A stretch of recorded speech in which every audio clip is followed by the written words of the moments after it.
Hello, everybody. Welcome back to the Semi-Professional Academic Podcast. As always, I am your host with the most Christmas lights up in my apartment, Jacob Watts. Joining me today is the outstanding, highly rate my professor acclaimed Dr. Timothy Cunningham. Hey, Jacob. Thanks so much for having me on. I appreciate it, man. Oh, no problem. Thank you for joining us. I want everyone to know that this is the first real conversation Tim and I ever had. Well, I mean, we communicate via email, but I knew of you for so many years, but I was just I don't want to interrupt him because I have no professional obligation or anything like that. No, that's fair. And first off, I want to give you props for continuing my request to just call me Tim since I'm a civilian and out of the whole academic life now. So appreciate that for sure. But as we talked about a second ago, you were always kind of around and you always knew who I was. We'd always say hello to each other. And that was always part of kind of our comings and goings. But yeah, I never had you in class. But yeah, just judging from the conversations you've been having so far, I'd be happy to provide what I can to this library of work that you're putting together here. So Thank you. I appreciate it. All my friends had you, and it was so funny. I was just this, I don't know, it's just this degree of connectedness is very weird. So there's many connections, but never direct one. Yeah, very someone who's smarter than me in the comment section figure out what I'm trying to allude here. But Tim, before we get too far into it, would you mind giving the audience who may not be as familiar with you just a brief intro background about yourself? Yeah, sure thing. So I'm Tim Cunningham. I have my Ph.D. in chemistry, and for about 7 years, I was a professor of chemistry at Hanover College. Jacob was a student during that time, but as he mentioned, I never had him in class. And I had some of the guests that have been on the show previously I had in class or had as an advisee or something. But since then, I have left Hanover, I left academia, and I am currently working for a pharmaceutical company in upstate New York. So pretty drastic change from rural Indiana back to where I grew up, which is this area of the country. Oh, I didn't know you grew up. You grew up in upstate New York? Mm-hmm. Yeah, I'm from here. My parents are only about 20, 25 minutes away now. So real nice when you have a young kid. It helps out. Yeah. Wait, how old is your child, if you don't mind me asking? That's fine. Yeah, she's 3.5 now. Oh my gosh, that's crazy. She's a full-blown adult. It's wild. She's a full-blown adult. Yeah, she's basically ready to pay taxes. She wants to at this point. She wants to what? Pay taxes. Pay taxes. I'm ready to be a big person. Give me the taxes. I'll do it. It's okay. I'm ready to be a big person. She sounds so funny. Yeah, she's great. Yeah. So there's so many questions I want to ask, getting into all that, but I want to take it back at the beginning, if you don't mind me asking too much. Sure, yeah, go for it. Not the beginning of time or anything, because I don't even know that. It's kind of an unknown. I don't really have that much experience with it, but No, I just assume whatever happened, and here we are. But I say that too much, as a scientist, that's not a very good explanation, but here we go. So walk us through how you initially got interested in the path to chemistry and doing a PhD in the first place. Walk us through that, because as you know, PhD is not just, or I don't know, maybe it is, and I'm just weird, but it's not something you just wake up one day and just yeah, I'm gonna go to school for an extra 5 years, studying this and becoming an expert. Mm-hmm. Yeah, I mean, it definitely was not that for me, but I really took an interest to chemistry, honestly, in high school. It was the first type of science class, or just kind of class in general, that connected well with my problem solving kind of puzzly kind of mentality. I like those kind of things where it's it's not just facts you're trying to memorize, it's you're learning how to use tools. You're trying to learn how to look at things in a way that makes sense. And I always liked that from my high school days. And so I spoke to my high school chemistry teacher and asked about, what are some applications I can get into, or what can I do with a chemistry degree? And honestly, coming out of that, I thought forensics was going to be a big thing I was going to be doing. I was really interested in that. Yeah, CSI was absolutely massive at the time. But I quickly realized, going around to the various places I was looking to go, that they always have an influx of people who are in forensics and they're just like, oh, it involves actually learning chemistry. Forget it. I'm good. And like just kind of shy away from the hard science of it all. But that search kind of ended me up at Mercyhurst College, which is in Erie, Pennsylvania. Mhm. And so, yeah, did my undergrad there and did pretty well. I was one of those people that I think a lot of that stuff kind of came easy to me.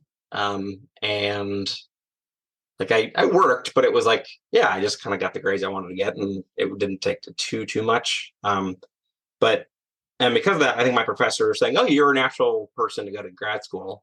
And when I had that conversation with my advisor, I was like, "Oh, cool, I'm going to get my master's, dope." And then very quickly, she was like, "No, no, no, no, no, you're getting your PhD." I'm like, "Oh, am I? Oh, okay, got it." I love that. Just not even giving you the option. Like, no, like, no, oh, no. Like, Yeah, this is not your choice at all. Like, this is just what you're doing. And so yeah, I went to then got into grad school and went to Pitt, University of Pittsburgh, for those who don't know, about 2 hours south of Erie. And yeah, I was there for a number of years, and I really faced a lot of like struggles in that time. It was difficult being in a concentrated talent pool of people who are like in chemistry, because you quickly go from like being one of the best in the room to like, oh, I'm just kind of middle bottom average, that whole cohort. But I learned in that like environment that I had never truly learned how to learn, and that kind of threw me for a loop. And it was really painful to kind of get through that. But it's also when I kind of learned that how much I love teaching. And yeah, from like my third year on, I realized like I want to go back to a smaller art setting and just teach. And so that became a motivation for pushing through, getting my degree done, and then like leaving and going to get a teaching job. So nice. yeah. I never had like that kind of like motivation, or encouragement, I should say. But like, what was it like to get that kind of like very explicit, outstanding push from like your undergrad advisor? Be like, oh no, you're going to get your PhD. Like, did you feel kind of like it's not my decision, or was it part of you like kind of flattered that like, oh, like I show like talent that I can do this? Like, what were your thoughts? Like, how'd you feel in that moment? Kind of a bit of both, honestly. Like the idea of it seemed daunting, but I really didn't have a plan at that point. Like it was near the end of my junior year, I think, when I had this conversation. And yeah, not having a plan, but like doing generally well and liking what I was learning, all seemed good. And I was like, oh, I get to just go and you pay me to go. I don't pay for more schooling. That's great. Let's do that. And so that was kind of a big part of that as well. And then the fact that no one in my family or my extended family ever had their PhD was like, okay, I could be the first person in my family to go do that and kind of complete that. And so I think all those factors just kind of made me like, let's give it a shot and see what it's like, and if I like it or not or whatever. And that's what kind of like it was my very blasé attitude that led me to just like, oh, let's go do one of the hardest things I'm going to do my entire life. Great, yeah, I love that. Very FIWB behavior. I love that. yeah. Oh. You know what that is, right? Or no? I feel like I've heard it, but maybe define it for me, just so, or define it for your audience in case no one Oh else. yeah. So Yeah. for the audience, and Not I for me, not for me at all. not for Tim. Tim no. Tim been Yeah. new. Mhm. Yeah. But for the audience, this is a life motto of mine, which it's been useful up to this point. So like who knows? Maybe adopt it, maybe don't. Results may vary.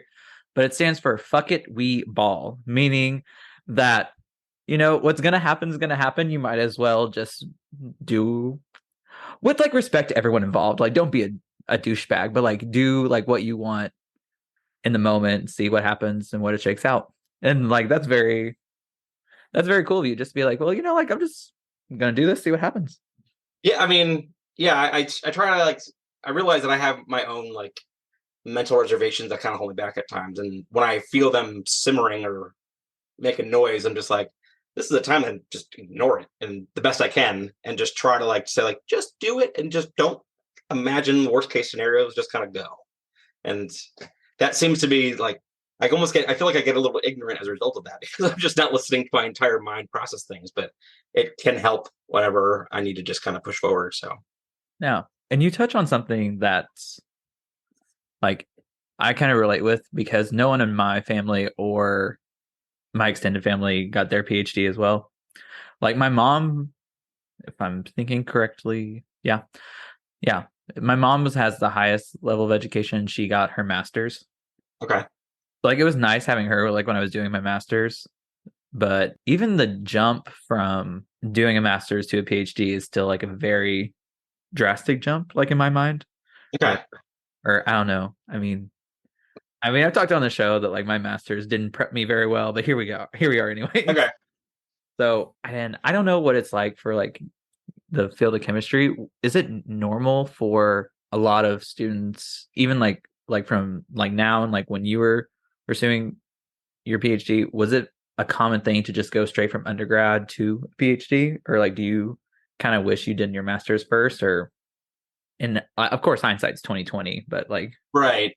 I would say for the American students that I went with, they all kind of came straight out of undergrad, but a number of the foreign students, they usually had their master's first, or they worked in academia first. But they were kind of on both sides. Like it's depends. But I definitely was one of the younger ones because I had just finished undergrad, and like me and maybe 9 other kids in like our incoming class of 45 at Pitt were like right out of undergrad. The rest were kind of had done something else with their life before that. But yeah, I mean, I don't think I regret it.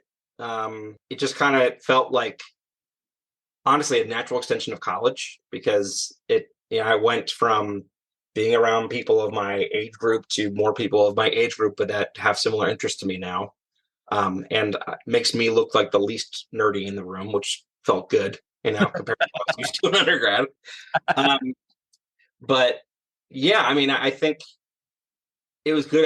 I do wish that my undergrad, kind of similar to what you said about your master's experience, I do feel like my undergrad never really pushed me enough to learn how to learn, and that kind of made things difficult for a couple of years. So, but beyond that, like I don't know what else I could have done besides like go to a different undergrad, which is a whole different, can of worms to open up. you should have devised your own curriculum, your own experiment, your own protocols, develop and patent your own chemicals for at least three different things. Like what were you like what were you doing with all that time, Tim? Clearly not being productive enough. Like I clearly was just slacking and really just underutilizing the skill that I have. My goodness. I'm Whew. you Yeah. know, I'm glad you're able to take accountability for that. I own up to my mistakes, and there's a lot of them, let me tell you.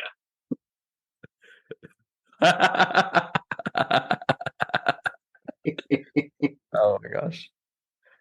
This is fun. I can't tell if I had you in lecture if this would be very fun or if I would just try to outdo you in sarcasticness. Probably the latter. Probably the latter. I mean, if you talk to Olivia, she tried to just get me off track as frequently as possible by bringing up some weird fact that she knew I'd be interested in, and then she would just like try to derail a lecture that way. That was regular. So Honestly, I I love that. Honestly, I am an agent of chaos, yeah, so I stand that. I support that with my whole heart. or as we scientists say, an agent of entropy. Now, Tim, Oh, stop it! What are you doing? I know. My bad. Tim, I respect chemistry. She's very amazing. She's very do this. She does not like me. She humbled me so quickly. And as someone with crippling self-esteem issues, I don't need to be humbled constantly the way chemistry did. Fair enough. Okay, all right. I'll leave the thermodynamics jokes out of it. Yeah, Thermodynamic we can move on. We can move on. It's okay. thermodynamics. What do I look like? A fucking P calculator? Damn. No, just playing. Oh no, it's good. No. Oh my goodness. I'm just trying to get like a timeline correct in my head. Yeah. So graduate straight into PhD. You're like what, 22, 21? Yep. 22. Yeah. Yeah. Ah, what's it like being like the youngest one in a cohort? Like, because I assume that because I just for anyone out there, I went straight into my master's when I was 22, and then went straight into my PhD when I was 23. Were you the youngest in your cohort, I'm assuming? Both times. Yeah. You didn't really wait with PhD too. Okay, wow. Yeah, I'm just so young, talented, successful, amazing, show-stopping, and humble, of course. So I forget the name of the magazine, the top 40 under 30 that you were on, but I I was the Times 2006 Person of the Year. oh, 2006. Yep. I don't know how old you were, but that's impressive at that age, let me tell you. You know, what can I say? Born with it. But Definitely not Maybelline, let's say that.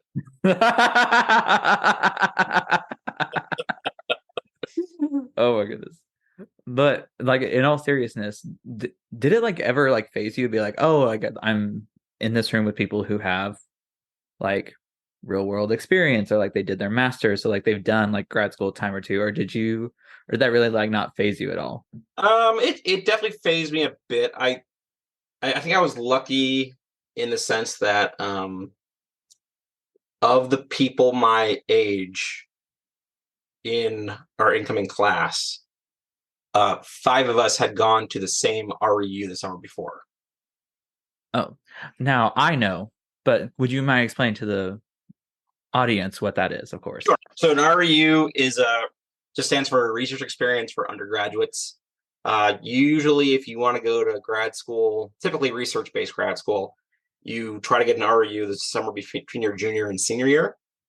And so I had done a 10-week stint in a lab at SUNY Buffalo, and then kind of by just pure luck, we all kind of ended up applying to Pitt, getting to Pitt, liking Pitt the most, and yeah, 5 of us were down there, which is there's only 11 in the RU, so the fact that 5 of us ended up down there was crazy. But that helped to have that kind of support group of that age to kind of help us get by that. Wait, that's so cool. That's Yeah, it was fun. It was cool. Yeah, you guys have kind of like that like worker friend like relationship already. Mm-hmm. Yeah. Oh my gosh, it's giving spin-off. It's like very spin-off like behavior kind of thing. No, that's fair. No, that's definitely accurate. And the crazy thing is too, a lot of us went to the American Chemical Society like big meeting in New Orleans like the previous April. So it was like RU most of the school year, ACS meeting in New Orleans, and then 4 more months, and then we joined each other in grad school in Pittsburgh, which is kind of wild how it all worked out. I sense a show. I sense a show here. Like very it's got the makings. Obviously we'd have to like dramatize everything, but Oh, 100%. Yeah. Yeah. yeah, very euphoria, I feel like. But what or just without the problematicness. Although that does sound dull. We'll workshop it later. We'll workshop it Okay, later. we'll talk about it. Yeah, all fair. Yeah. We don't want anyone to steal our ideas anyway, so. Yeah, no. We'll pitch it to the producers after this.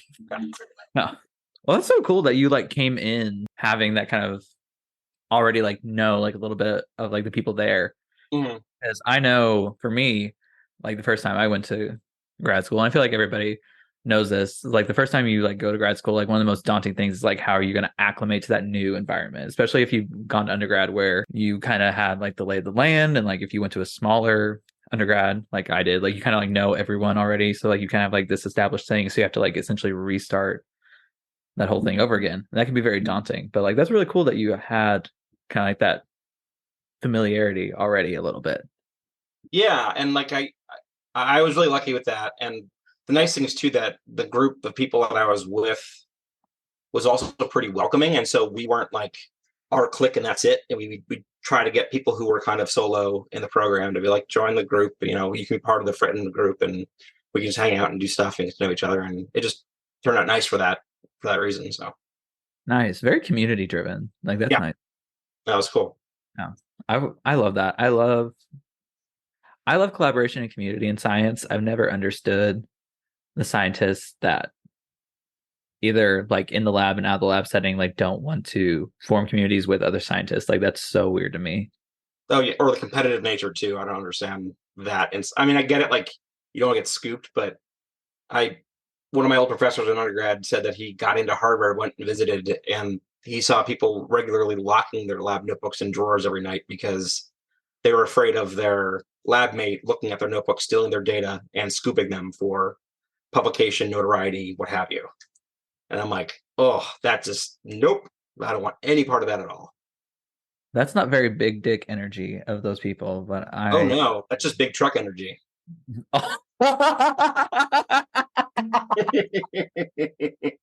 I say that and no one knows what I mean when I say that. Thank you. Yeah, you're welcome. I mean, I swear, I honestly did not hear you use that on the show at all or anything, but like, No, it I just don't. some comedy bang bang. And I like that one little thing, but you know, Yeah, no. I have to like edit I edit like my sayings on the show because no one knows what I'm talking about. And no. I remember one time, this is like off-putting, but like it's kind of related. And I think you might get a kick out of this. You might not, but content anyways. So I was in Eddie's class sophomore year. It was organic chemistry, and he had just got back from a conference, and he said, "Yeah, I love like at conferences going up to students presenting posters." And I'm just like, "Oh my gosh, that's so nice!" Like as someone who presented a poster myself, like it's very like it's like very like annoying like when no one goes up and like asks you about your work. I was just like, right. and I'm thinking, you know what? Good on Eddie. Like he's over here like encouraging the next generation of Mm-hmm. scientists. That's where I went wrong. Yep. And he goes, "No, I asked them questions until they're red in the face and they don't know how to answer them." Yeah, so I say, "So let me get this straight. You just go up with the intent of making them squirm for fun." He goes, "Yeah." And I said, as a 19-year-old sophomore who's not doing great in this class, by the way, so like I really did not have the cards to do this. And I go, "Dr. Hall, respectfully, that's not very BTE of you." And I walked out of the room and like into the lab, like during the demonstration. And I don't know if you remember, I had Sydney Claypool. We Yeah. were, we were friends with her. I was like, "Girl, I gotta be honest. I have no idea what the fuck we're doing in lab, but that was such great of an exit. I cannot come back after that. So you No, gotta you're like, just done. Just yeah, hang up your cleats. You're done. Yeah. yeah, you gotta give me, you gotta like let me know like what I'm supposed to do, and like we'll do, and like I'll do it later."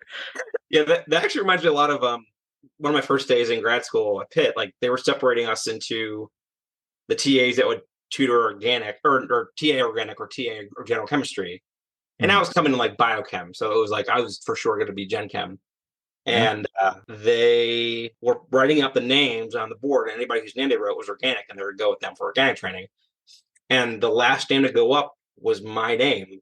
And I just saw it and I was like, are you kidding me? I hate organic. It's terrible. And I just not, I hate it. I just never had a good teacher. It was just not great. And so into the one of the people I went to RU with, I just leaned over in kind of a stage whisper, how can they have me tutor or TA in organic? I think carbon forms 5 bonds as a joke. But I said it loud enough that like the lead undergraduate teaching professor that was like running the session heard me, and he turns right to me in front of a brand new cohort. Again, it's like day 2 maybe. He goes, "Well, aren't you just a dick?"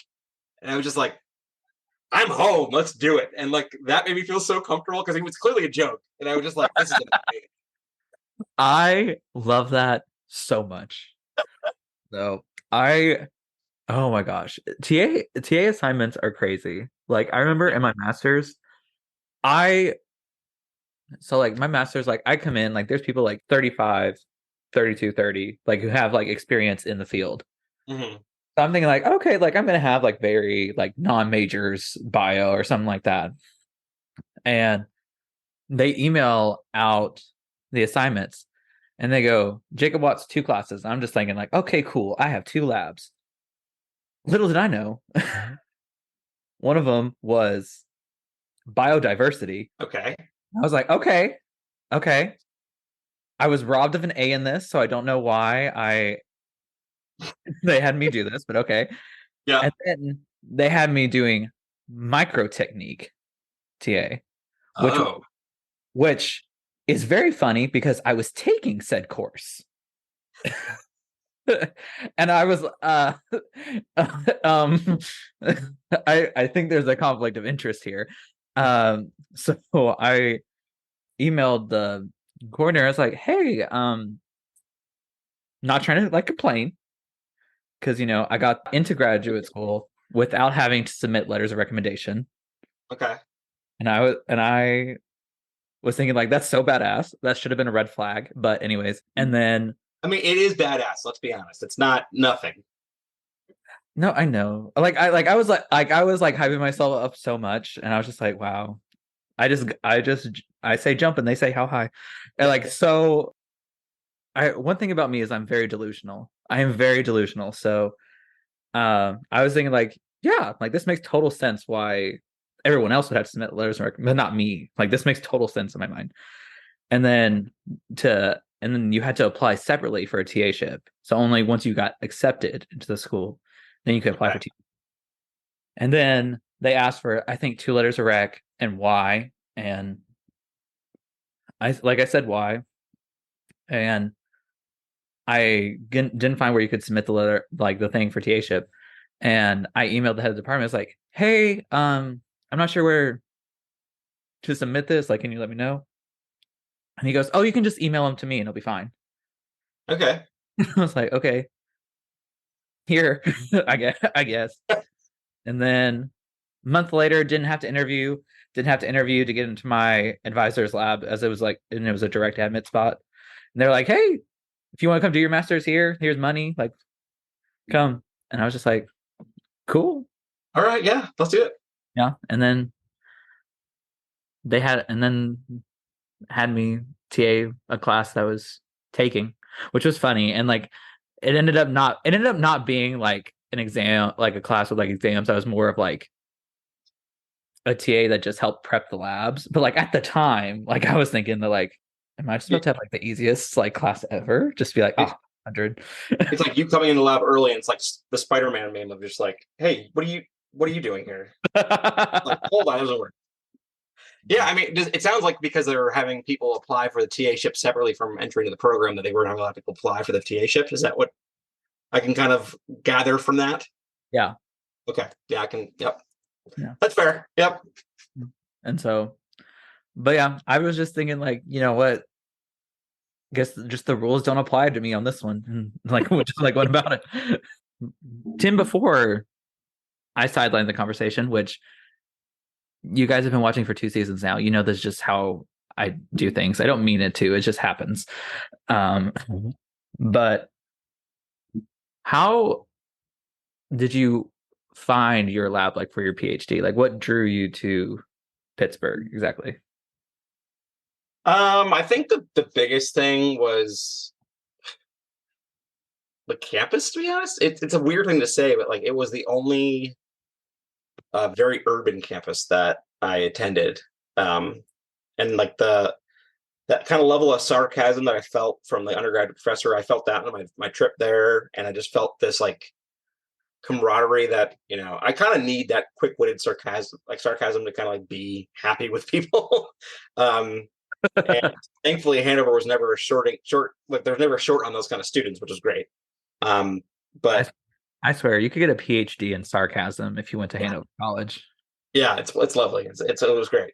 Um, but yeah, I think it was just kind of that, and there was a number of professors there. Like I remember when I was applying to places, like I would always look for like if I was going to apply there, I wanted to make sure there were at least 3 labs whose research, like at face value, I was interested in performing. And that one I had like an easy 5 or something like that. I just remember there's being a lot more there, and it just felt right. And like the financial compensation was good, and I think at that point I knew more of my friends from the RU were going there, and yeah, it just kind of made a lot of sense. And I had friends from college that were from Pittsburgh were going to be there too, so it was like I knew people, and it just made a lot of sense. So I just kind of ended up going down there, as it wasn't too much further away than like my undergrad was. So Oh, nice. yeah. I think that's so important. Like, obviously, go to a lab where which research you'd be interested in doing, of course. Hmm. Also, I think we don't talk about, and like by we, I mean like society as a whole, talk about like just how important the financial compensation, like the importance that plays in like grad Hmm. life. Because I've talked about this before.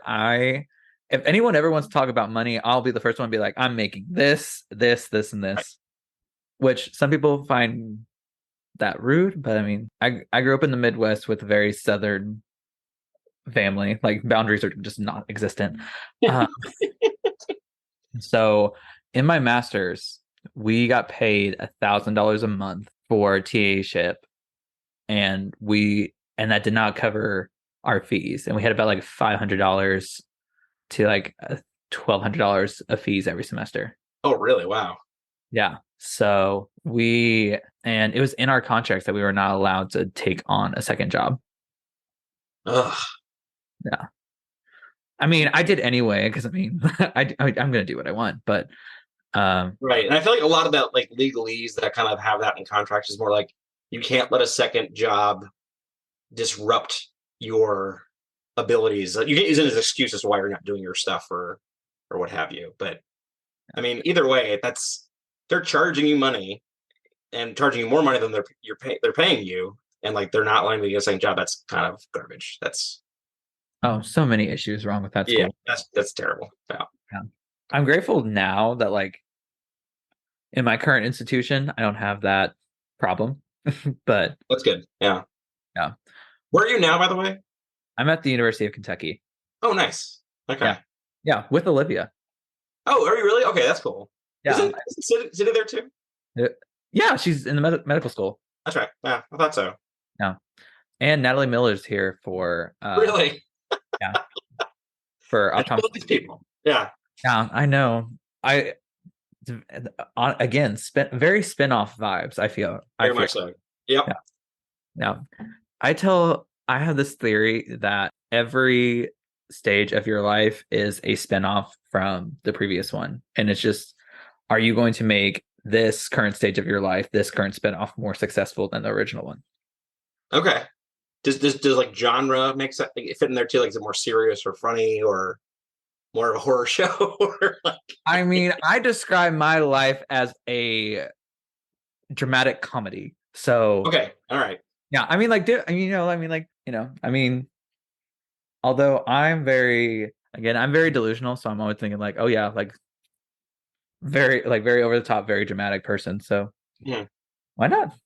Yeah. So No, no, that at all. Yeah, that's plus drama. Like dramedies are like it's comedy with heart. Yeah, that's a good combination. right, see, you get it. You Yeah, get it. exactly. Yeah, absolutely. Yeah. How would you describe your life in terms of like if it was a TV show, like right now, like this season of your life is a TV show? Yeah, I don't know. It's kind of like I say America's Funniest Home Videos. Is that a thing? I love that show. Yeah, I just like I think it's I'm still reeling from having a kid during COVID, I feel.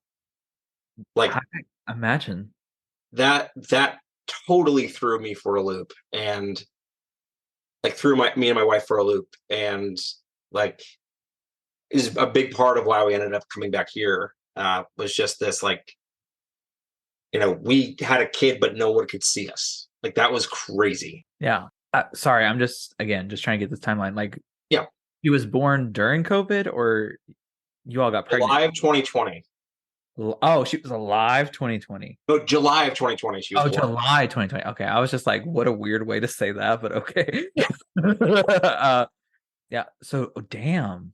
Yeah, and Wow. and I came back to Hanover like I mean that fall like we were supposed to be online, but then they're like, no, we're gonna do it in person. And so like 5 weeks into my daughter's life, I was forced to go back and teach in person, and that felt terrible for so many reasons. Yeah. Because I was a liability to my family, and like it just felt like the wrong reason to be like risking it, like the way Hanover was risking it, and just yeah, that just it was a tough fall for me. I mentally was in a bad place. So Mhm. And as someone who was there during that particular fall, yeah, the and I won't pretend like I know all the ins and outs of everything, but just seeing just the exhaustion that I put on a lot of like the faculty yeah. was just I don't even know how to describe it, because selfishly part of me was glad for the in-person classes like as a senior during that time. I Like get that. Yeah, 100%. as selfish as that was, but at the same time just realizing how no one really had a plan or strategy for the way we were going about doing things, and everyone was just essentially just drowning trying to survive. It was and like not to be dramatic, but it felt very dystopian at times. Oh yeah, yeah, and just kind of like there was this expectation from the administration that things must go on as normal, despite the huge roadblocks and risks of it all. Just Yeah. like, and for me, like it was hard as a teacher during that time to know how to approach it because I didn't want to be a disservice to my students during that, but I also didn't want to be so hard on them that I further caused mental anguish for what they were already going through. Yeah. Because I mean, no one preps you how to teach during a global pandemic. Like no, No, no, like not at all. that. There's not a YouTube video for that. But the very specific one that there is, but man, like nowadays I can see there are some, but not that time. Yeah. When I said I wanted to make history, that was not what I was talking about. But happens. I can only imagine like how stressful that must have been, just not like from the teaching aspect, but as a new father as well. Like you had this itty bitty child at home, which I'm not going to pretend that I understand children at all. I'm very self-aware.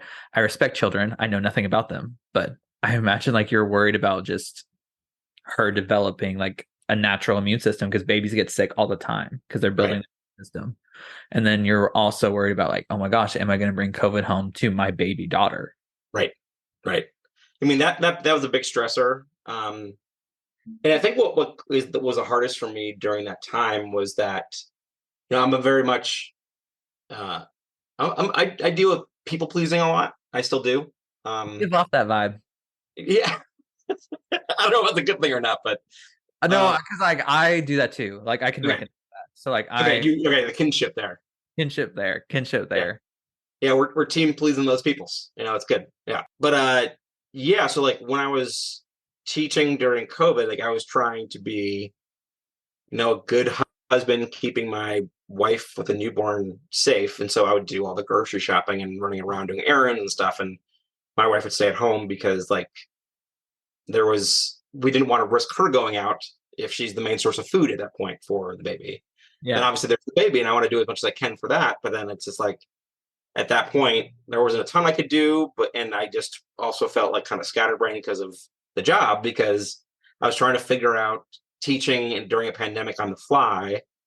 And then like, and I'm sure this, like I always am a fervent supporter of my students and will try to do everything I could for them. And the mental health needs of campus during that time was so astronomical that there was no way they were able to fulfill it. And so a lot of students naturally came to me. And a lot of them, and I was glad I could be there for them as a resource, but I'd spend most of my days basically kind of being a bit of a therapist for a ton of students and go home and try to be a father, try to be a husband, and then they go to bed.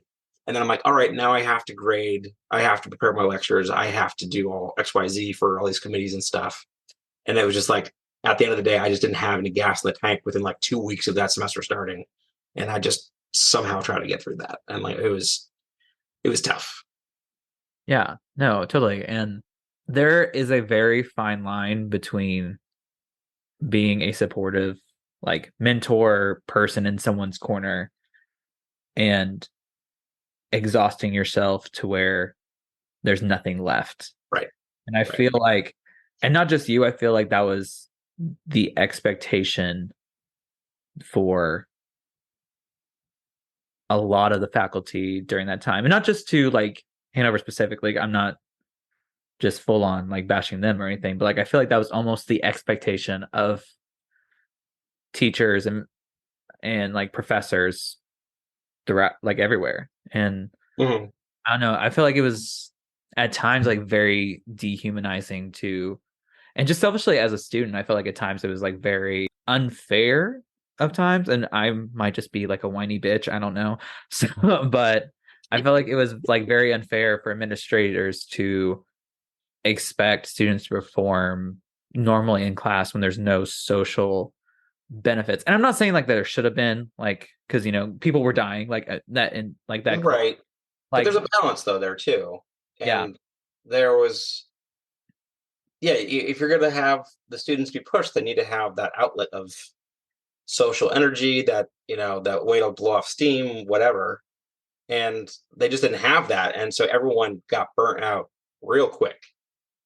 Like Yeah. it was so apparent, so obvious that like people were miserable. Oh yeah. I say though, like I had a drastic mental health improvement once I graduated. I'm And sure. I was just like done. Even though I went straight back into school.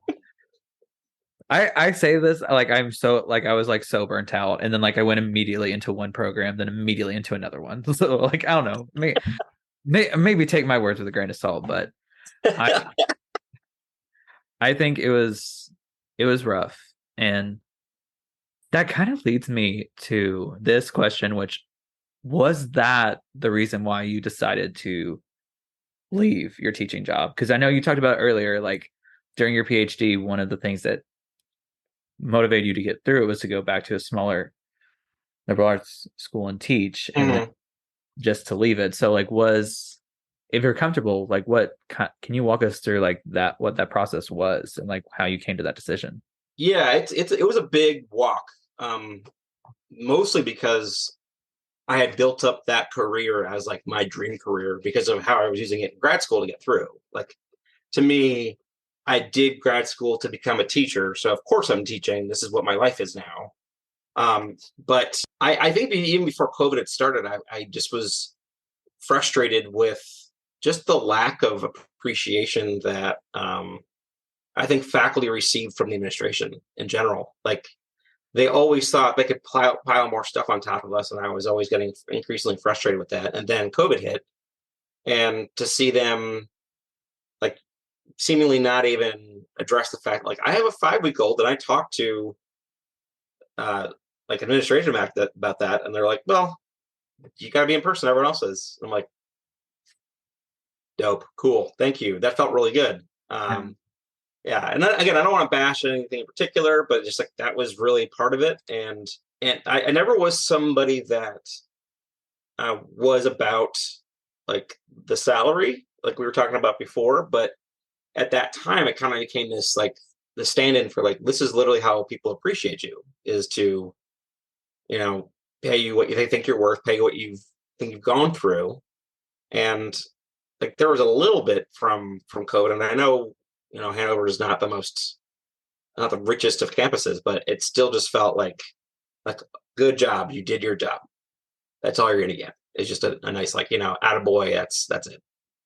Yeah. And that really pissed me off. Like I was very frustrated and very upset about that, and just didn't have like I was just losing my love of the like idea of teaching just because of how we were being treated. But on top of that, like you know, I think the way that I teach, like I'm sure you know, but for those who don't know, I was a very hard teacher. Like I like kind of I was known for having really hard exams. And I wasn't doing it to be, pushing people away or be a weed out class or anything. It was more just I always taught in a way that tried to undo the mistakes that I felt along my own path. Like so when I mentioned before about I never learned how to learn, I was actively trying to break my students of just the typical memorization pathway to learning kind of thing.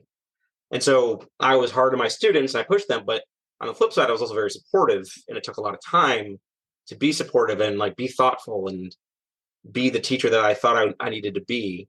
And so I was kind of like in this position where I had my emotions on my sleeve with how I taught, because like this is me trying to undo this, like what was like how I went through it, and that was never going to be a thing that I could ever like rectify. Like I can't undo what I went through, and I'm just going to keep at this type of teaching because this is what I believe in. And then I would see other colleagues that would also just do the bare minimum, it seems, and like or completely undo the work that I'm doing. Because like to me, teaching is or learning is not about memorization, and so many teachers are that way. Like where it's just give me back what I gave you and we're good. And like that's not at all what my classes were. And it was hard for me to kind of help these students out if I'm one of their 4 classes and the other 3 are just like rote memorization. And I'm like, okay, well, I'm trying, but I can only do so much if I'm one voice for them in a semester.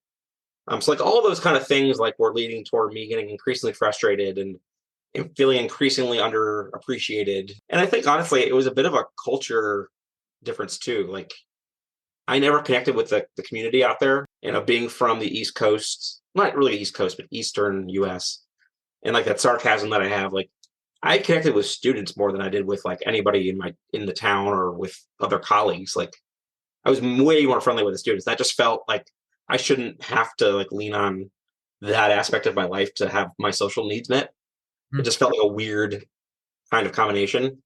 And so just like with all those kind of thoughts in my head and having a child during COVID and wanting to have a supportive family, like it just increasingly made sense to leave at least Hanover. And then like I kind of came to the conclusion later on that I'm going to leave teaching too, just because I think I need a bit of a mental break, if not a permanent break from the profession. And so, yeah, sorry, that was a very long winded answer, but it was a very complex and a large number of things. It was a big decision for me to make. So, Oh. Oh, come on, Tim. Like you've seen the show. You know we love a long-winded answer. fair enough, fair enough. I don't think I've given a simple short answer in my entire life. I Yeah. think Okay. like I swear my first words were, well, you see here is. Uh, but I promise, like I don't mean this like just as like the Taylor Swift obsessed person as I am. But that entire story, that like your entire story in that regard screamed it's time to go. Like the song It's Time to Go. Do not know much Taylor Swift at all. So, I highly suggest you listen to it because I feel okay. like just like capture your soul like so well, and you'll be like, I feel seen. So Okay. That gives me motivation enough to give it a shot. Yeah. you should. I'm very wise for my age. But anyways, I'm I mean, kidding. that is apparent. Like, we all know. That's why we're all listening. But no, I first off, I mean, I know this may not mean anything for me, but I am so sorry that you had to tackle all that and kind of do it in a way like on your own, just saying, just not having like, who are you going to like complain to? Like the administration that doesn't seem to like value all the work you're putting in and like the stress it's putting on not just you as a person, but as your entire family unit. I appreciate you saying that for sure. It doesn't matter. Like, I Yeah. having that empathy is always a good thing. Like, I appreciate that. Yeah, I know. But I mean, like sometimes it just be, I mean, like I can only imagine how difficult that must have been. And honestly, I think you raised a really good point with this kind of just, and I don't mean to shade anything, but I was very grateful that well, sometimes I was, that in my classes in undergrad, I never felt like I was just memorizing it for the sake of memorizing it. Like I always felt like I was being pushed to learn, sometimes too far, but that's a story for another day. But and so I understand like how you're wanting your students to actually get something out of your class and like you're putting all this energy in and devotion to not set them up for failure, but like set them up to like succeed in this field if they want to go further into it. And then just have colleagues do not nearly amount the same work, but then get the same amount of praise that you are getting for doing all this. So Right. I Right. I understand how just exhausting that is. Yeah, and honestly, the thing I didn't even mention that not you mentioning that right there kind of brings back up is I was kind of holding on to get tenure to see what that felt like, Yeah.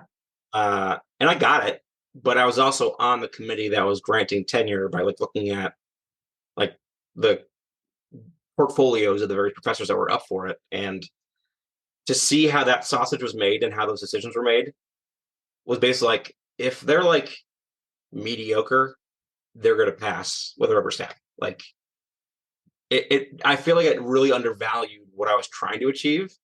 Mhm. And like when I get it, and there's somebody else who just like, oh yeah, half their comments are pretty grumpy about from the students, and people say they're just not really challenged or whatever, and it's like, and that's gonna be okay. All right, I I won't put this on you, Tim, so I'm just gonna say it. There were some professors who definitely should not have been granted tenure in their entire friggin' thing in my yep, existence. And I'm messy, so if you want to know, DM me on the Patreon. No, I'm just kidding. I'm not gonna say who. I'm not gonna say who. God. Oh. In summary, I'm so sorry.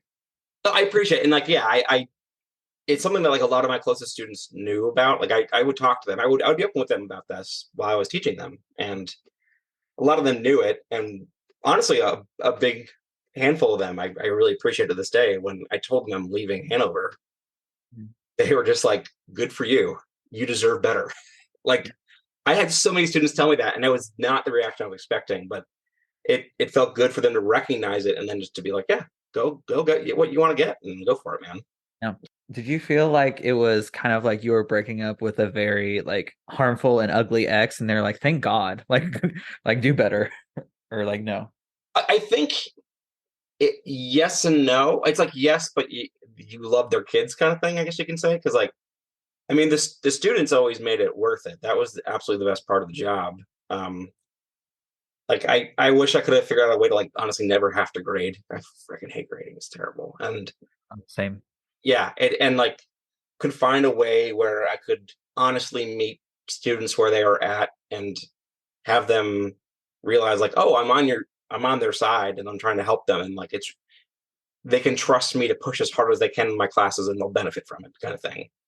Yeah. Um, like I miss all those things, but yeah, in terms of like the institution and how higher education performs, at least in my one example of what I've seen, yeah, that was just like good riddance in a lot of ways. So Yeah.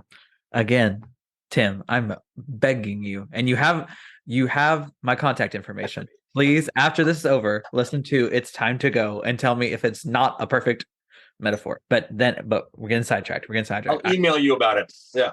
I demand an email. I demand the answer. But Okay. anyway, All right.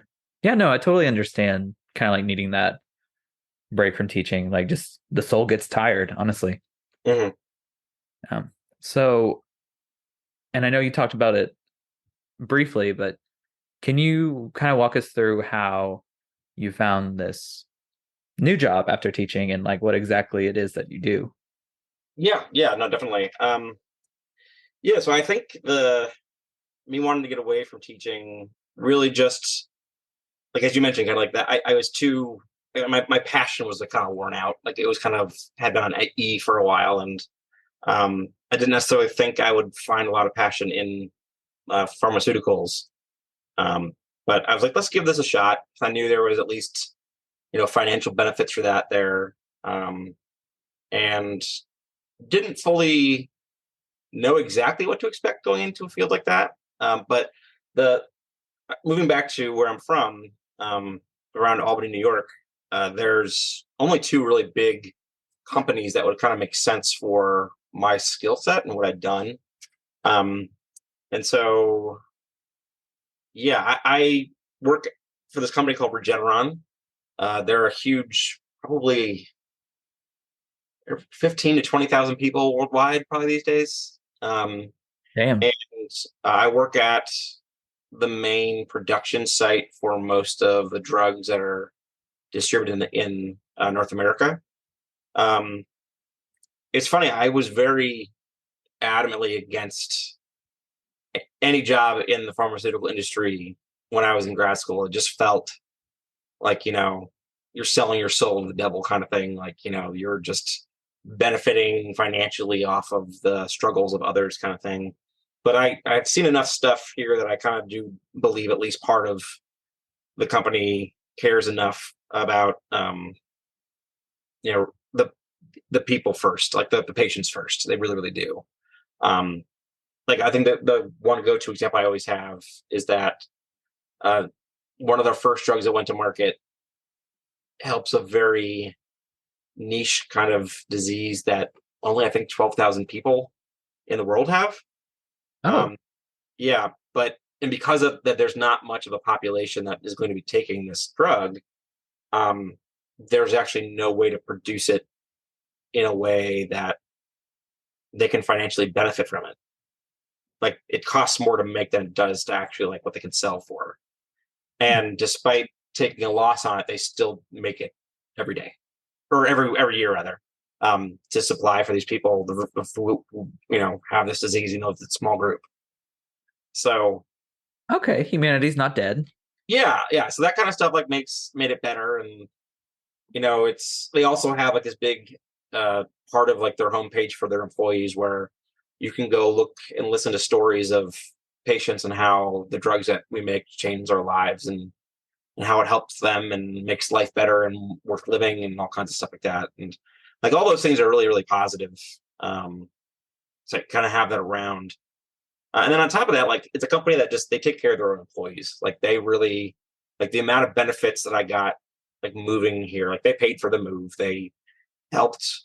Yeah, I don't want to get into all the details because it's just like not really worth it, but like that alone, like I just didn't really have to do much. Like they were just kind of like, yeah, we'll move you. I'm like, all right, that's great.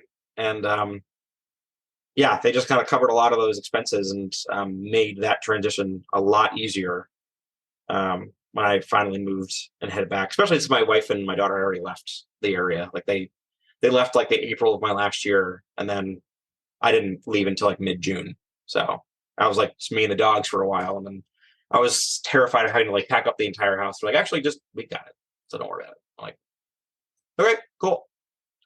That sounds amazing.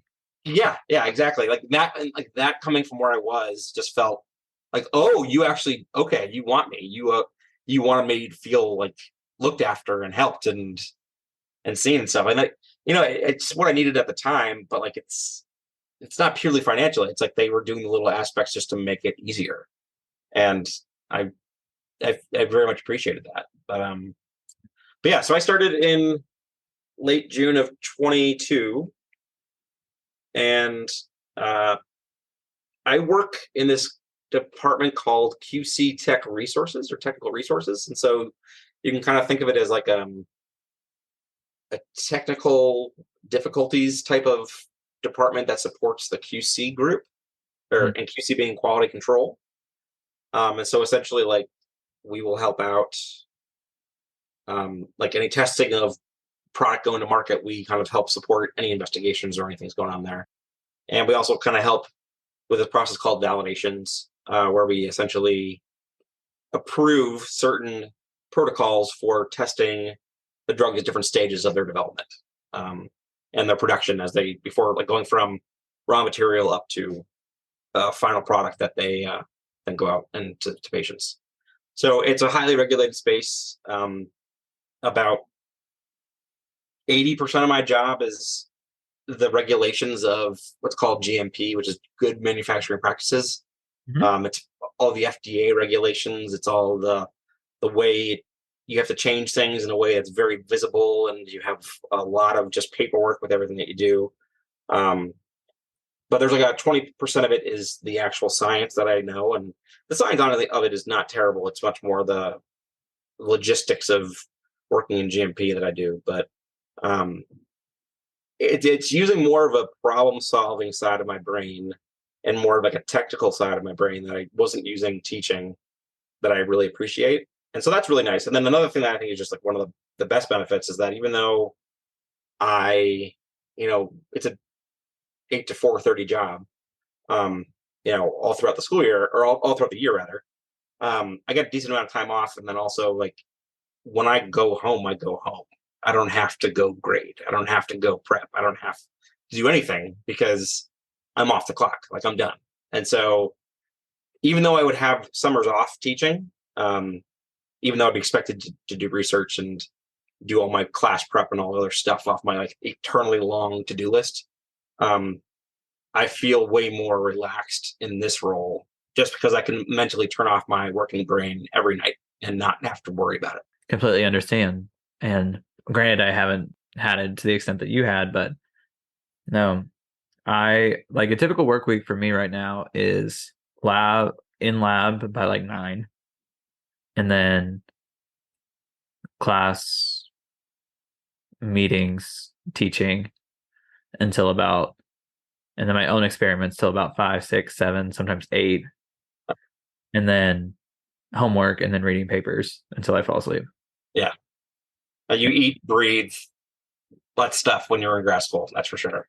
Yeah. So And even and I'm sure you can relate to this.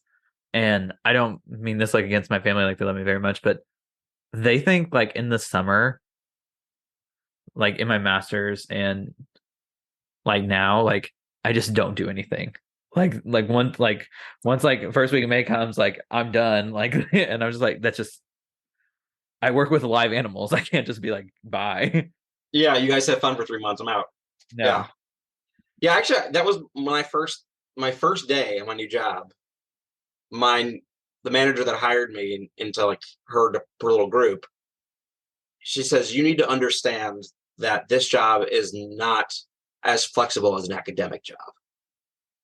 And I'm like, well, yeah, exactly. To give you a sense for like how out of touch she was about her own view of that.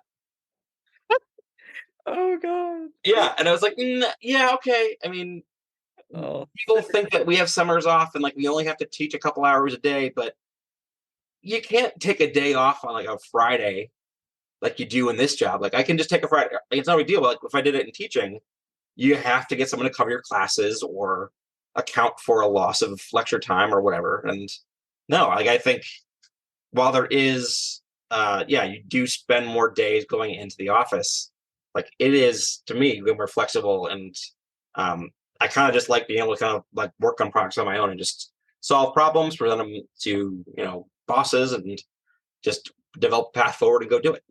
That's kind of what I'm doing. And the cool thing is too, is that the group itself, like or in the company itself, is growing so quickly that they hire a lot of like mid 20-year-olds to like early 30-year-olds. And so literally the population I was teaching in Hanover are my coworkers now. And so I know how to relate to those people because of that.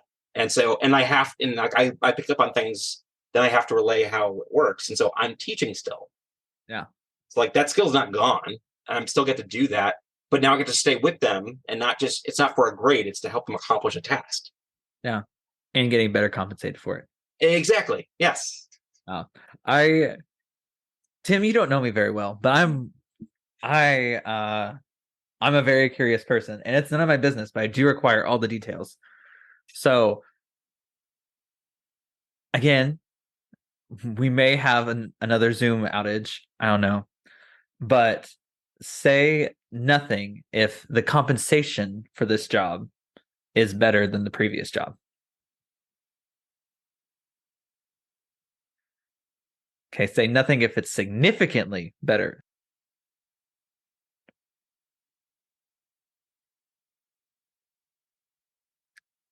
Sorry, Tim, I think you froze. Like, are you back in? Yeah. Yeah. I think I'm here. Yeah. My hour is back now. So that's good. That's good. Okay, cool. Okay. Worried I lost you there. But also, this is like a weird question, but like you just brought it up and made me think about it. From like the social like setting now, because you kind of like have that kind of like sarcastic need back and forth that like you got when you were teaching from the students. Are you getting that now from like being back like where you grew up, like that kind of environment? Are your social needs better met? Oh, that's a strong. 100%. Yeah. I'm like, I used to make comments regularly in town, like Madison, Indiana, Hanover, Indiana, and people are like, huh? Just like not getting a thing of what I'm talking about. But Well, now it's like I have a ton of people at work that I'm friendly with. I have a lot of neighbors that I'm really friendly with. But very welcoming, very quick-witted, very sarcastic, and yeah, I mean, and the nice thing too is that when I find someone at work that I'm friendly with, I don't have to then like respect this student-professor relationship barrier that kind of prevent us from getting closer to people. It was just like, no, we're colleagues. It's fine. yeah. Well, I mean, some professors didn't. Oh, no, no, sorry. Oh well. If you know, you know. Anyways, but like walk us through like an example for people who may not know like Hanover or Madison, Indiana. Like what was the thing where like paint us a picture in our head. Like if I was like a Madison, Indiana person, which I'm from Austin, Indiana, so like very close in atmosphere, but Mhm. I totally get that because my sense of humor and like the way I interact did not fit that area at all. Right. Yeah. Some stars just are too big. But anyways, Burn too bright. too right. Oh my god, I'm so fucking stupid. Anyways, so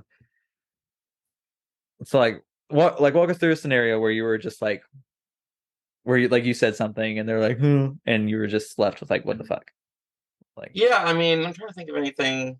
I don't know how many memories of any like one instance, but I feel like even just like at the checkout line at Kroger trying to make some joke with somebody, it just like even with like a cash register, it's just like just totally yeah. lost. I mean, one thing I kind of came to understand really well was this idea, and I don't know if it's this is like a I don't want to make an entire regional assessment based off of one town, but like everyone goes on about this whole idea like Midwest nice. Oh, that's just not true. Yeah, my experience was just like people really didn't want to get to know me on a level at all. Like it just and it seemed like a lot of relationships just seemed very like surface. Like they just like, yeah, we're friendly, and that's kind of where we're gonna be. And Oh yeah, no. Like I Tim, you didn't grow up there. I did. And right, like for a frame of reference, Austin, Indiana was 25 minutes away from Madison. okay, okay, Very I don't consider myself a townie, but like I was very familiar with that setting. And I'm not and like I'm grateful for the people that I met, but like that's like a very common thing. People and which is so weird because we're in Indiana. Like that's very much not the South, but a lot of people be like, "What happened to Southern hospitality?" I was like, "Well, it's in the South."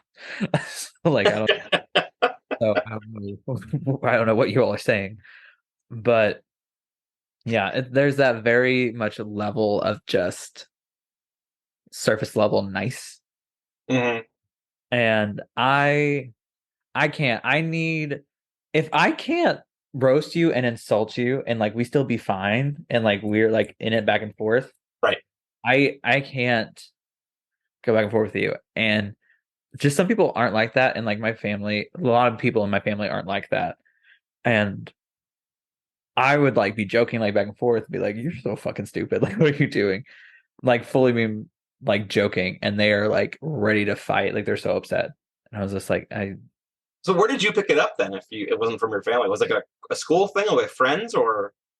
I don't know. I just think I broke the mold on that one, man. Like I just like I mean, I Tim, saw a better way and I walked that path. it was all better way.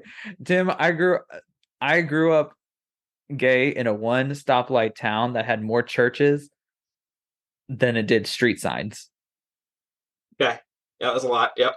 Hey, like I raised my personality. Like, oh, Yeah, you have no so other choice but to. Yeah, I gotcha.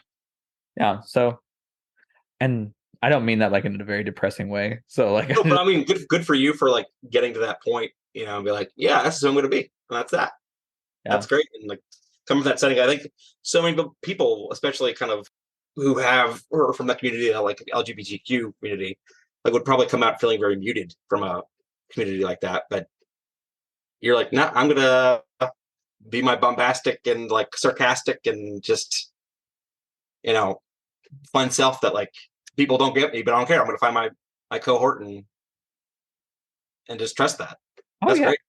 Oh yeah. And like this is a mindset that I adopted as kind of like survival. And I feel like everyone else should too. So I'm giving free advice to everyone. This has been helping people from ages of 8 seconds to 8 lifetimes. So strap in everybody. I feel like you should be your own favorite person. I Like like I feel like, and I'm not saying that like in a way that devalues anybody else, but being your number one fan takes away nothing else from anybody else. And so you should be like, I the best person I know? Absolutely not. Am I the most talented? Yes. I am. Am I the smartest? No. But I am still my favorite person. Just don't. I don't feel like that stops anything. And I feel like in tying it back into academia, I feel like this almost sense of like competition be like, well, I can only feel great if I'm doing XYZ. And it's like, no, like you actually don't have to do any of those things. Like yeah. there's people more accomplished than me, and like I'm self-aware. I'm still my favorite person. So like it just I don't know. I just feel But like that idea of self-love is so important, like to have and be able to, it's a skill that people struggle with. And like, I think it can sour or like enliven any situation. And yeah, like having that is a great thing and at any age, and like you'll figure that out. And like you said, like, it's not taking away from, you're not like self-centered. You're just saying, I really enjoy who I am, and my sense of humor and like my way of looking at the world is like that's the way I want it to be. I'm not ashamed of it. It is who I am, and I love it, kind of thing. That's great.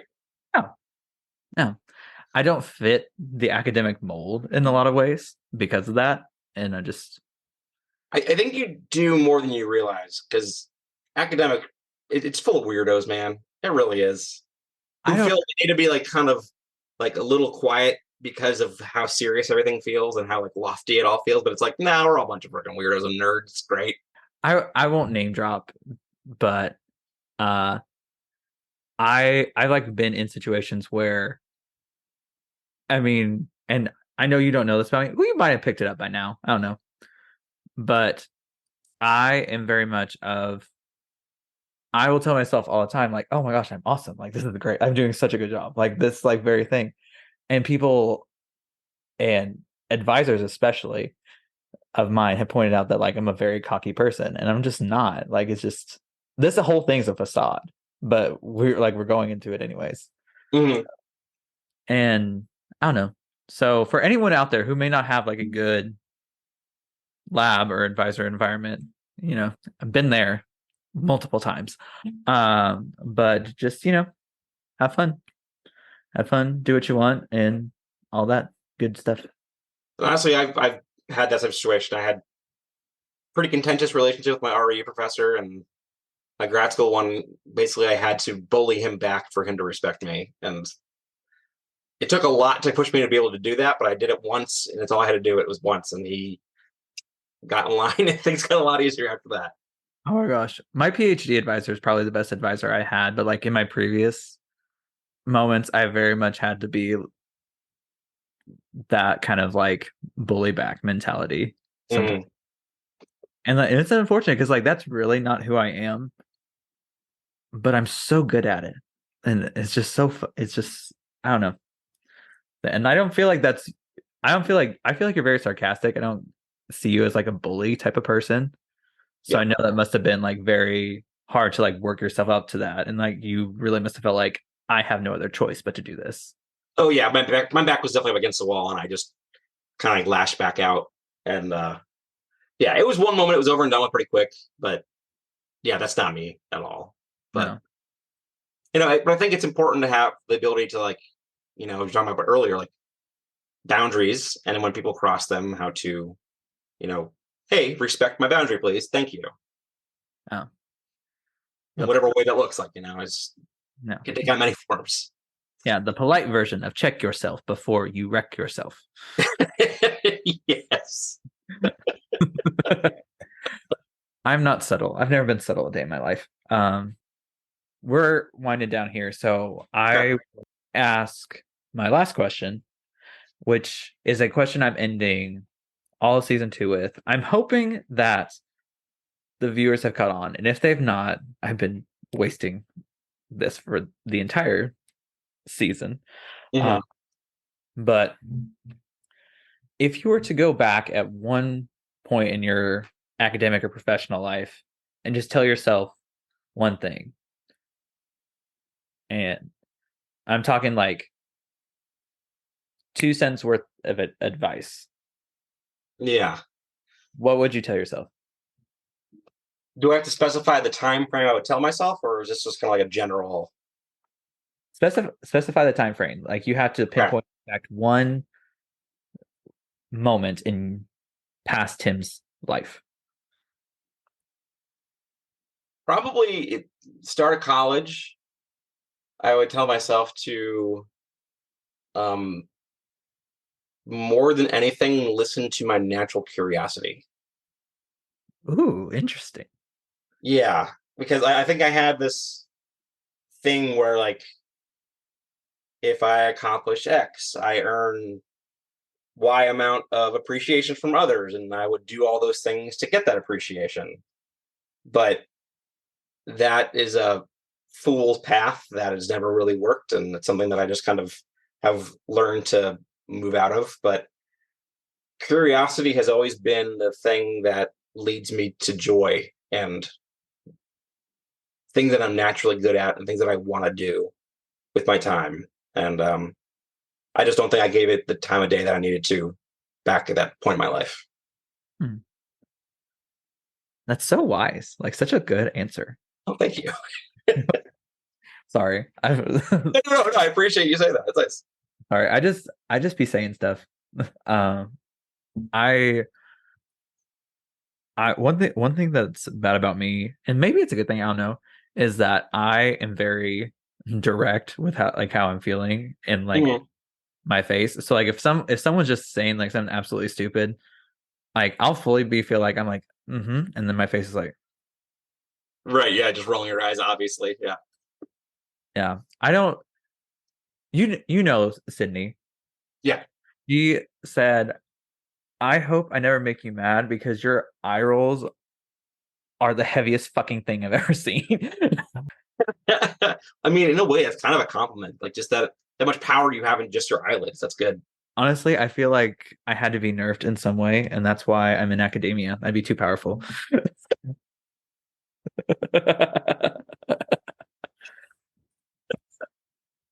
Goodness. Oh my goodness. Uh, well, Tim, I just want to thank you again for coming on the show and talking with us and just being honest with your experience as someone who doesn't have anyone in academia, like growing up. Hmm. The kind of backwards non-directness of academia and how it works annoyed the shit out of me. So that's why I started the show where we just give nothing but direct answers and heavy eye rolls, apparently. Well, I appreciate you just having me on and talking about this kind of stuff. I don't normally get to like get into the depths of this, but also just for just generally doing what you're doing. I think this is offering a lot of insight for a lot of people. So I think it's generally an appreciated thing that you're doing. So thank you for doing what you do. Thank you, Tim. Thank you very much. Absolutely, man. So, if Apple Podcasts would finally sponsor this thing, I mean, we that would be the nice thing, right? Just pick that up. that'd be the nice thing. I mean, like, come on. We've been heard in every continent. Like, what more do you want from me? It's just life is hard for a teenager in his mid-20s. Throw a Spotify. You'll be good there. I mean, it's on all platforms. Oh, I thought Apple was being withholding for some reason. Like, it just sounds like very Apple of them. Oh no. Is it really? Is it really not very Apple? Come on, Tim. Oh my goodness. But no.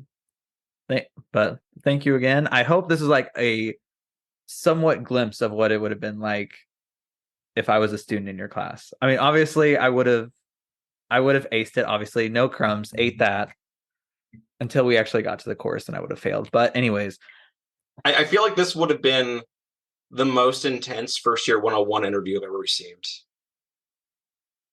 oh yeah, I I forgot about that first year 101. Oh my god. I try to block that out. No, that's fair. I honestly I block out so much. Well, Tim, thank you again for coming on and sitting down chatting with us. I know the audience really appreciated it. I know I appreciate it, and I hope that this was not too much of an inconvenience of your time. No, absolutely not. No, it's something that I think it's good for me to be able to talk about now that I'm in a much better place and can reflect, I think, more clearly with better mental health at what the last few years have been. But no, yeah, I appreciate you having me on, and it's been a nice time to be able to talk about all that stuff and joke around about it. Yeah, humor and trauma is the spice of life. So Oh, 100%. Yeah. yeah, Yeah, yeah. yeah. Untraumatized people, flower. No, yeah, no, there's no personality there. Like, I don't want that. No, no, no. You think I got this personality from having No trauma in my life? No. This has been seasoned and marinated for years. I know people may not hear it, but Tim, I swear Tim is laughing whenever I say these things. Like he is laughing. He's just But yeah, you didn't collect like a 10-minute laugh track and then just kind of inserting it. I am genuinely like finding it quite enjoyable. oh my goodness. Uh, well, Tim, is there anything you would like to say to the audience before we sign off for today? I mean, I'm not entirely sure who's all in your audience, like what they're, but I'm assuming they're probably within graduate school and going with that. So, um, but yeah, I mean, it's things in grad school can be weird and tough and seemingly like you're stuck in a corner, but figure out what you like, focus on what you can do with your degree once you're out if you are needing some kind of hope and motivation, and know that while there may not be like the best advisor for everybody, like you can always keep looking too, and just finding kind of where you fit and find someone that drives you the way that you want rather than feeling like you have to stay with one person if that's what the problem is. But it's really, there's a million things out there, and I'm happy, like if anyone want to reach out to me, I can certainly like just like talk through these things. So I'm still regularly talking to many former students through these exact kind of problems. So like I'm happy to help however. That's kind of who I am. So Wow, people pleaser till the end. I know, right? But I have the mental capacity to handle it now without it like completely overwhelming me. So it's great. Progress. Yeah, exactly. Oh. Well, Tim, thank you so much. And as always, I am your host, Jacob Watts, and I will be waiting on that email from Tim, letting me know his thoughts on It's Time to Go. Have a good week, everybody. Bye.